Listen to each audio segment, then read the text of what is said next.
Hello friends, welcome to my channel how of education. Friends, आज हम पढ़ने जा रहे हैं फैक्टर अफेक्टिंग मार्केट डिमांड।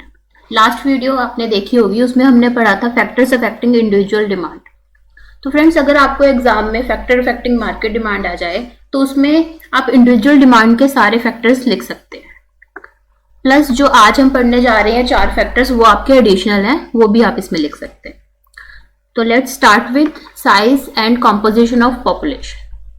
किसी भी एरिया की, मार्केट की या कंट्री की डिमांड उसके साइज पे डिपेंड करती है। किसी भी कंट्री की डिमांड ज़्यादा होगी अगर उसकी पॉपुलेशन ज़्यादा है, अगर किसी कंट्री की पॉपुलेशन कम है तो उसकी डिमांड भी कम होगी। ठीक है friends. Composition of population. Population composition refers to the structure of the population based on age, race, etc. किसी भी एरिया की, मार्केट की या कंट्री की पॉपुलेशन उसकी पॉपुलेशन कंपोजिशन पे भी डिपेंड करती है।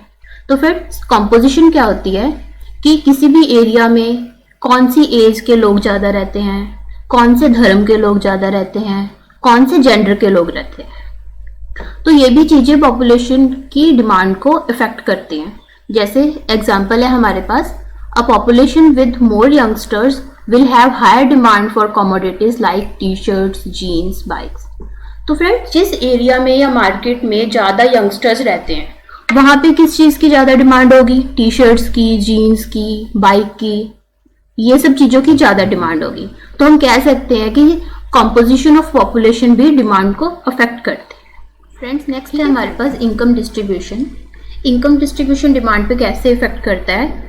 सपोज अगर किसी एरिया की या मार्केट में ज़्यादा रिच लोग रहते हैं तो वहाँ की डिमांड इंक्रीज होगी। मतलब उनका इनकम डिस्ट्रीब्यूशन क्या है? इवन है, सब लोग इक्वल हैं, सब रिच हैं, तो डिमांड इंक्रीज होगी। अगर किसी एरिया में उनका इनकम डिस्ट्रीब्यूशन अनइवन है तो डिमांड क्या होगी? डिक्रीज होगी। मतलब मिक्स है कॉम्पोजिशन उनका कि कोई रिच है, कोई पुअर है, कोई रिच है, कोई पुअर है, तो वहां की डिमांड डिक्रीज होगी। नेक्स्ट है हमारे पास climate factors. Demand for commodities depends on the climate condition of a region such as cold, hot, humid and dry. किसी भी एरिया का क्लाइमेट उनके डिमांड पे डायरेक्ट इफेक्ट करता है। जैसे अगर गर्मियां हैं तो एयर कंडीशनर या कूलर्स की डिमांड इंक्रीज हो जाएगी। अगर रेनी सीजन है तो अम्ब्रेलाज की डिमांड इंक्रीज हो जाएगी। अगर विंटर सीजन है तो वुलन की डिमांड इंक्रीज हो जाएगी। ठीक है फ्रेंड्स, ऐसे हमारा क्लाइमेट फैक्टर्स डिमांड पे डायरेक्ट इफेक्ट करता है। नेक्स्ट है हमारे पास government policies. It includes the action taken by government to determine tax and subsidies. अब जिस कंट्री की गवर्नमेंट पॉलिसीज फेवरेबल होंगी उस कंट्री की डिमांड अपने आप इंक्रीज होती जाएगी, और जिस कंट्री की गवर्नमेंट पॉलिसीज अनफेवरेबल होंगी उस कंट्री की डिमांड डिक्रीज होगी। अब गवर्नमेंट के पास उनके पास 2 चीज़ें हैं, टैक्स और सब्सिडीज। अगर सपोज कीजिए गवर्नमेंट ने किसी भी चीज़ पे टैक्स इंक्रीज करने शुरू कर दिए तो क्या होगा? प्राइस इंक्रीज हो जाएगा अपने आप। प्राइस इंक्रीज होने से डिमांड डिक्रीज हो जाएगी। ठीक है फ्रेंड्स।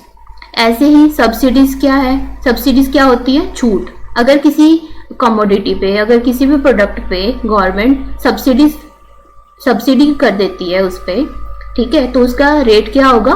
कम हो जाएगा। अगर प्राइस कम हो गए तो हमारी डिमांड इंक्रीज हो जाएगी।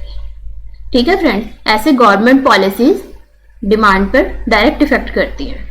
फेवरेबल पॉलिसी होगी तो डिमांड इंक्रीज होगी, अनफेवरेबल गवर्नमेंट पॉलिसीज होंगी तो डिमांड डिक्रीज होगी।